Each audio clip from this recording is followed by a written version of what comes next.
Hi. Hi, how are you? Okay. Thank you so much for your time. I really appreciate it. Of course, of course. So I guess what I want to do first is get some interview and some B-roll shots, like of the models and like the tools on your desk and stuff like that. Oh, definitely. Would it be easier to do that first, or do you want to talk first? We can talk first. Yeah, we can just jump right into it. Oh, okay. Try to wear some interview-looking clothes. Oh, it's okay. I'm not worried about that at all. I'm just like really grateful that I got to meet someone with this kind of obscure knowledge. Oh, obscure. There's a small community around here. There's in New York, and on a larger scale, there's a ton of environmentalist types, geologists, climate scientists who are interested in sand. I know what I do in particular might be obscure, but the interest is there. Yeah, I don't doubt it at all. Actually, after our first conversation, I looked it up, and there are a ton of website archives with all these photos of sand from different places. Okay, great. So I guess I'll start by asking you what exactly it is that you do. I'm a sand collector, but I'm also a model maker. I'm interested in restaging those moments when one body of sand touches another. That must happen, you know. Maybe I should start with this actually. So sand differs from place to place in color, texture, and mineral makeup. You know those beaches, those famous beaches in the Bahamas and in Hawaii, with the black sand and the pink sand. Yeah. Well, the reason for that is that sand is made up of primarily eroded rock that surrounds that particular beach's waters.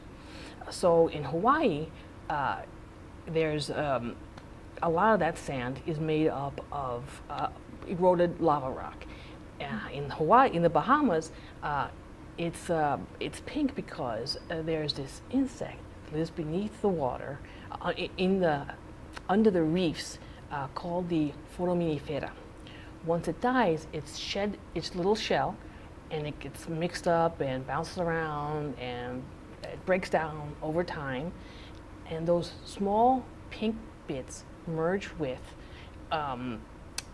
dead coral, other shells, and bits of quartz. Maybe go back to where you started and explain more about the model making. I started making models in, let's say, 2015 or so. I've been sand collecting since 2013. I really wondered how these large bodies of sand changed into one another. The majority of them are connected in a sense. If you take the Florida coastline, for example, the sand, you get slightly different sand in Jacksonville than in Miami. So where does this change happen? I mean, literally, where? Is it gradual? Is there a border? I'm not totally sure, but I wanted to make it easier to visualize. So I started making models of what I had in my head. So this is what I was telling you about Florida. Oh, wow. I start with a little model that just focuses on the moment that the two clash. Yeah. In reality, I think it's more of a gradual shift that happens over many miles of mixing. You'll hear a lot of people say our beaches are starving. They mean our beaches are shrinking. Less sand is getting back to the beach. We've intervened in the way sand naturally circulates. Seems to me like it's a bit poetic, no? Or I don't know, these seem more about beauty than capturing any sort of scientific explanation. How do you mean? Like this model isn't an accurate depiction of what this looks like in the world. It's more about capturing a moment that you wish you could see.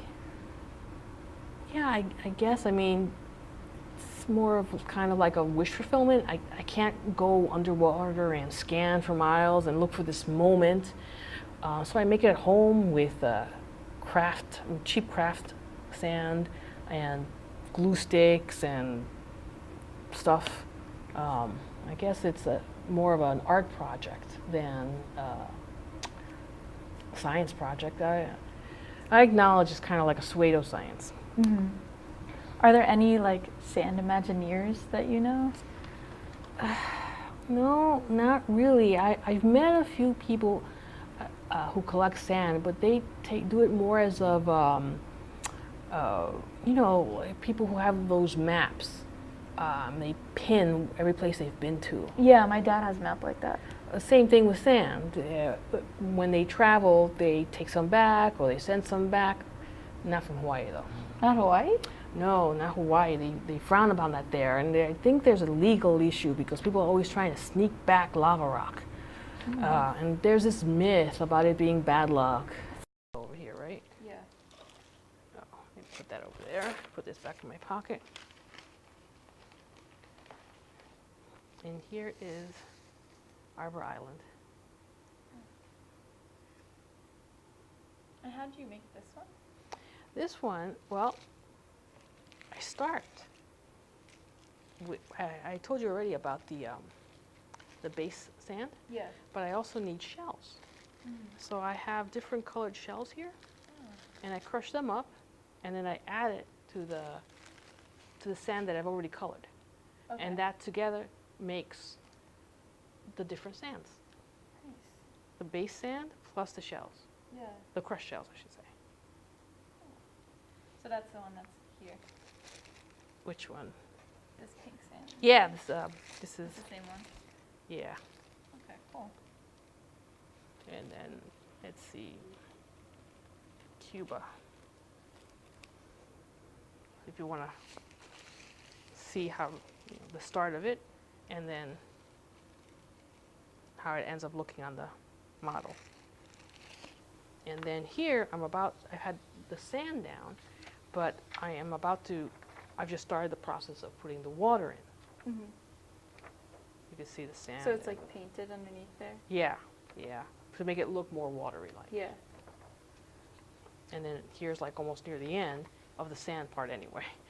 So I'm doing like last minute touch-ups with the sand, putting in to make sure it looks nice. Mm-hmm. So you won't see the backing. You just want to. Yeah. I just want to see show the sand, Okay. the water parts. Nice. It's a long process. Well, but in the end you get something like this where you could see. I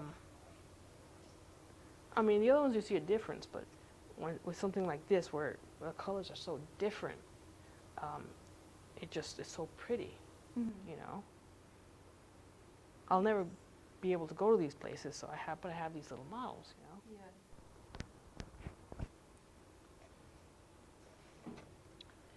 So this one is Papakolea Beach and Arbor Island. Mm-hmm. And this one is Ramla Bay in Malta and Prince Edward Island. There's a beach there called Cavendish Beach. Huh. And then this last one is Veradero Beach in Cuba and South Beach in Miami. So these are kind of represent an even more imaginary idea of overlap because these are places that would never ever interact, right? Like Hawaii and Malta? Exactly, yeah. So I think Malta and Hawaii. No, wait. That's Malta and Cavendish. That would look beautiful, but it would also leave enough of a contrast to show a nice gradient from one sand to the other. Some models are more stark, Mm-hmm. the difference, like here. So this last one with the green is Hawaii? The last one is this one. Hawaii and Arbor Island in the Bahamas. There's an island in Hawaii called Papakolea Beach, and it's partially made up of olivine crystals, like green almost. And these are mixed in with black lava rock particles and shells. That's really beautiful. You can see all through here. Yeah.